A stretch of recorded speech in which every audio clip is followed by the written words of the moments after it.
everyone. Today's unboxing is for a monthly book subscription service to Pretty Literate.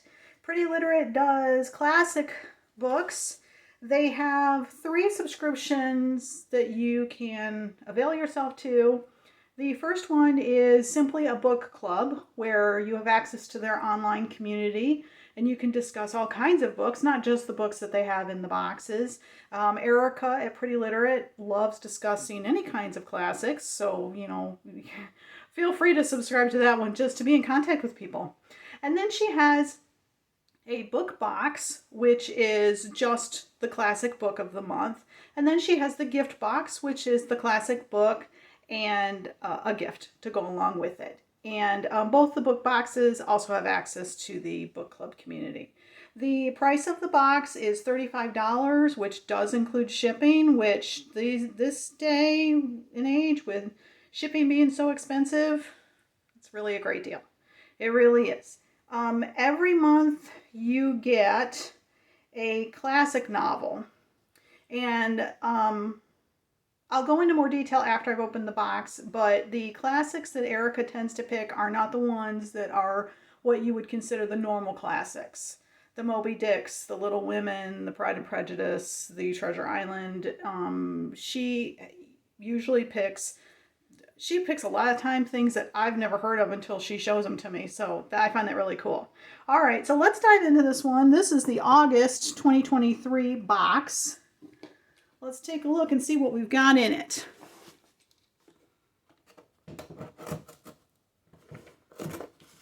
Using my handy ceramic cutter. I'm so used to my scissors. Okay. Let's open this puppy up. Ooh, Isle of Skye. Okay, so there's a note on the top of the box, which I'll come back to. There will be a note on the back of this telling us why we picked this. Again, I will come back to that. Let's just dive in and see what stuff we got. So this Pebble soap and porcelain dish. She finds the most unique items to go along with the books in this box. She does. All right. Oh, look at that. Okay. So it's got, for some reason I was thinking the pebble, like the porcelain, it was like pebbles in the porcelain is what I was thinking. I don't know why, but look at this. So you got this little porcelain dish and then you have these pebbles. I love them. Ooh, wow, they're really soft. I mean, they're smooth. They're not soft, they're smooth. Oh my gosh. Oh my gosh, I could just sit here and rub them all day long. That's so cool. I'm getting distracted. Okay, let me just look at the back real quick. Handmade with natural ingredients. Oh my gosh, look at the ingredients on this. I'm trying to read them without my glasses. Red kidney beans, soybeans, green beans, black beans, butterfly pea, rice. Look at all that. Carbon, oils. Oh, no wonder they're so smooth. They're not really like rocks. They're beans and they're like food. Beans and rice. Oh my gosh, that's so cool. Okay, I'm sure she's going to talk about it. We'll come back to that. Okay, so then here's my book plate, so I can put my name inside my new book. And then I have the book. And the book is To the Lighthouse by Virginia Woolf. Now, I have heard of Virginia Woolf, but I have never read anything by her, so this would be a new to me. So what is this one about? The enduring power of this classic flows from the brilliance of its narrative technique and the impressionistic beauty of its prose. Though the novel turns on the death of its central figure, Mrs. Ramsay, her presence pervades every page in a poetic evocation of loss and memory that is also a celebration of domestic life in its most intimate details. Observed across the years at their vacation house on the Isle of Skye, Mrs. Ramsay and her family seek to recapture meaning from the flux of things and the passage of time. To the Lighthouse enacts a moving allegory of the creative consciousness and its momentary triumphs over fleeting material life. Okay. So, which sounds very interesting.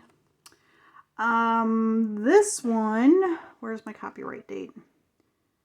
Well, it was reprinted in 2023. It was published in 1927. Oh, this book was published in 1927 and reflects the attitudes of this time. Yeah, you got to remember, I mean, for anybody, and I'm not trying to be judgmental, I just am kind of pointing this out. For anybody who gets like, if you find yourself getting a little bit overly sensitive about things because of, things we have going on in the world right now, try to remember that times were different back when these classics were written. The ways of people, the thoughts, the attitudes, they were different. That's not to say they were right or wrong. That's just to say they were different. So my feeling is to just try and remember that they were people too, living in this time frame, and some things that we might not like that was going on back then, well, they were either used to it or couldn't do anything about it, or maybe they even embraced it. I don't know. But, we learn from history. So I try to have an open mind when I'm reading the classics and remember that, it's a learning experience. I really look at it as a learning experience. Sometimes I learn about things I'm glad have changed. Sometimes I learn about things I wish had changed. Sometimes I learn about wishing that things were that way, so it's just a learning experience. So all that to say, just keep an open mind. That's all I'm telling you. Okay. So here is Isle of Skye, Scotland. My husband actually has ancestry from that area, I believe. And my oldest daughter, her middle name is Skye, spelled like this. I didn't name her after the Scottish Skye, but I like the spelling of it. Okay, so here we go. I don't know about you, but To the Lighthouse was my first Virginia Woolf novel, and honestly, I still don't know what I think about it. Woolf's narration flowed from one character to the next in a seamless stream of consciousness that I was definitely not used to reading. But I found that it kept me on my toes, and I think you'll find the same. I wanted to forewarn you, though, the style can be a little off-putting if you don't know what you're getting into when you begin to read, so consider this your heads up. Excitingly, To the Lighthouse was set on the Isle of Skye, and knowing that so many of us in the Pretty Literate community love the Outlander series, with a few having even visited Scotland in person, I thought a bookish trip to this dazzling literary destination through the pen of this classic author could be illuminating. Moreover, ever since I first read this 1927 English classic, I have not quit thinking about it, a really good indicator that it should be shared, don't you agree? So pack your proverbial bags because you have been invited to join the Ramsay family at their summer home in the Hebrides with a handful of other guests on holiday alongside the supersized family of 10. And if you love the postcard on the other side, please let Heather know because our girl painted it just for us. Ready to read, Erica? Well, I do, Heather. Love this. Very beautiful, very nicely done, and thank you. Now, there's nothing else. Yep, just double checking. But on the top of the box is the note, which I don't know that she'll be able to read, but I'll read it to you. This was my first novel by this month's author, but it was her fifth. By the time she published it, she had already acclimated her readers to her inventive stream of consciousness writing style, one that inserts the reader into the character's thought processes as they see and experience life in real time. I cannot wait for us to go deep with this supersized fictional family in this month's novel. It will certainly be a memorable destination read to end our summer reading together.